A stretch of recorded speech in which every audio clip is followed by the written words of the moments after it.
Well, how y'all are? It's your buddy George Jones over at the Bergen Gun Range with my next installment on, hey, let's shoot an old gun. I got this old used gun. I got a dandy. This is the Harrington Richardson Topper Model 48. The markings are Harrington Richardson Arms Company, Worcester, Massachusetts, USA. This one's got a serial number on it, which tells me it was made after World War II. Harrington Richardson started putting serial numbers on shotguns after World War II. It says on the barrel,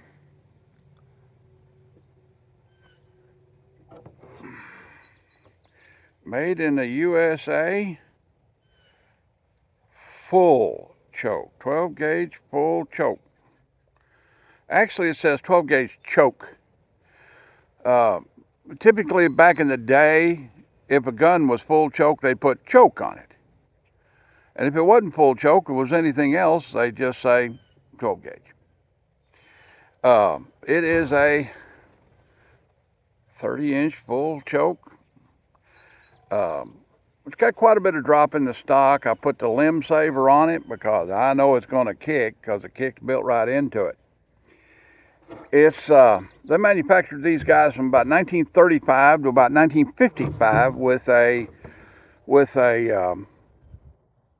delay in production for World War II. They were pretty busy manufacturing M1 rifle barrels and 30 caliber Browning machine gun barrels to be worried about single shot shotguns. They did continue to make the H&R Sportsman 999 all the way through the war. Of course, there was a lot of contracts for it, for basic marksmanship training for second line troops and so forth. They also made a 22 caliber machine gun for aircraft training, anti-aircraft training. But in 1945, in November, they picked this back up and they manufactured it all the way up to 1955. And that's when the more modern toppers came in. This got a steel trigger guard on it. It's got the side lever up here on the back of it, so on and so forth. It's a vintage H&R shotgun. So we're going to give it a try right here. I've got a shoot and see target up down at 15 yards, and we're going to try and see what it looks like in the patterning stage. Steel board style. I'm going to lean it across this block right here so I can get a good steady shot. It does have automatic ejector.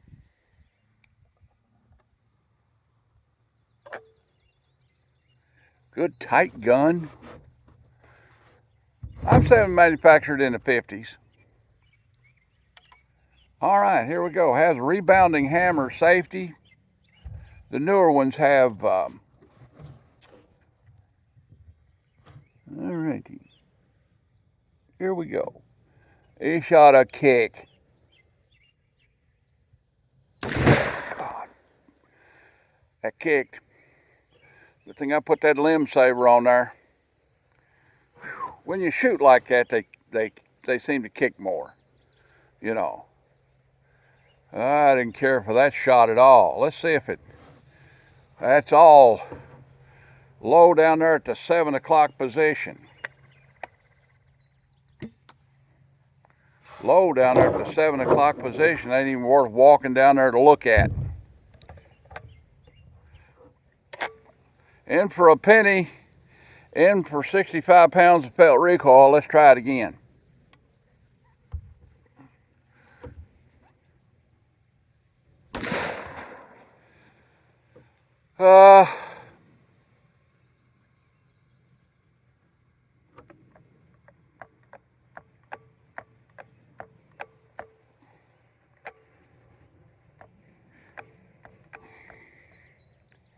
Well, it's stuck in there. This may not be worth what I paid for it. All right, let's see.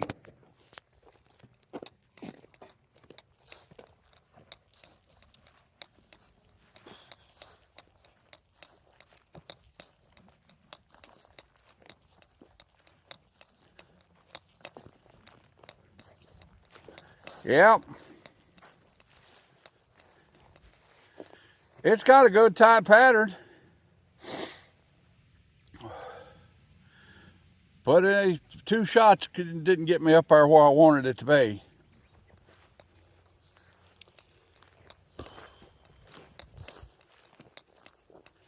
I've seen these guys that shot a lot better than this.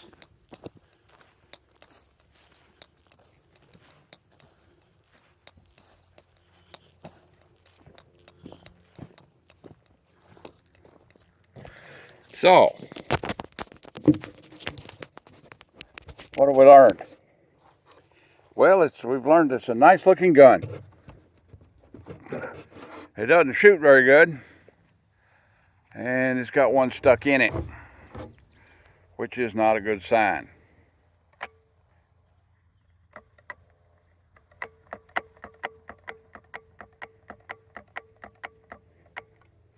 I guess it's going home that way. All right. Kind of disappointing, to tell you the truth. Kind of disappointing. What's it worth? Well, if you see one of these guys like this on the shelf in a gun shop nowadays, when I was a kid, a gun like that was $50. You know, today they're about $250. This one's got some real problems. So anyway, caveat emptor, you never know. Well, that's about the size of it for this installment on 8. I've got this old disappointing gun. Like it, share, commentate, and subscribe. Leave me $1 in the Patreon bucket if you want to, and if you don't, well, you know, I'll keep right on making content for you. God bless America. God bless us, each and every one. No, not each and every one of us. There are some people out there that don't deserve it. God bless Donald Trump and join the NRA. Stand by for, this is going to be a short video, so stand by for bonus content. We'll see y'all.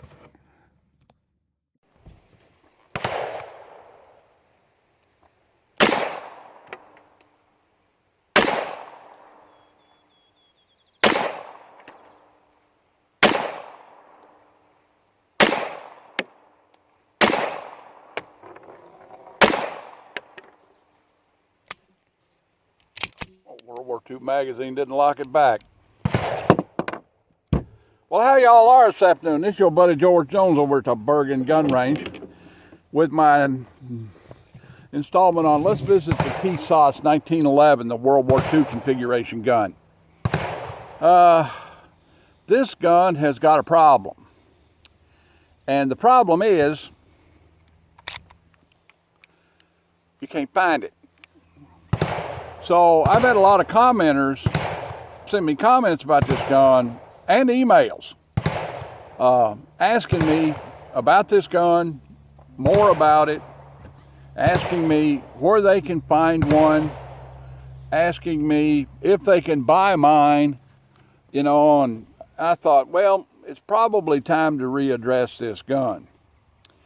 The Tisas 1911 World War II version is the best modern made World War II configuration 1911 I've ever seen.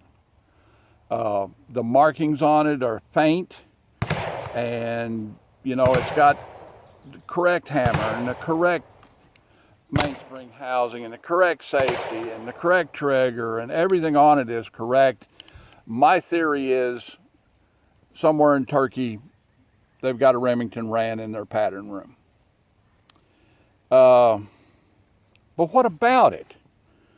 Why can't I find one? Well, I was at one of the biggest gun dealers in Kentucky, largest floor space, most stock. Good personal friend of mine, and I asked Kenny, I said, what about the Tisas World War II configuration 1911? And he says, boy, I wish I could get some of them. So I thought, well, they're discontinued maybe. because I've had mine for 3 or so years. Maybe they discontinued it because Tisas has got so much more stuff on the market now than they've had before. So I'm like, all right, let's try and get to the bottom of this for my subscribers. So I called SDS Knoxville, Tennessee, looked them up on the internet, found the phone number and called them. And the fella that I talked to basically told me that they had not discontinued them, that they were still in production, that they still had them under import and were waiting for the next shipment of them to come. And some are tied up in customs, which, you know, customs holds guns for a while before they move out, you know, and it takes a while for them to get here, you know. Somali pirates may be running around with all of them, you know, so there's a logistics problem there, having to ship halfway around the world, you know, and, you know, mostly by ship because a lot of countries in Europe won't allow sporting guns or military guns to be shipped through their country.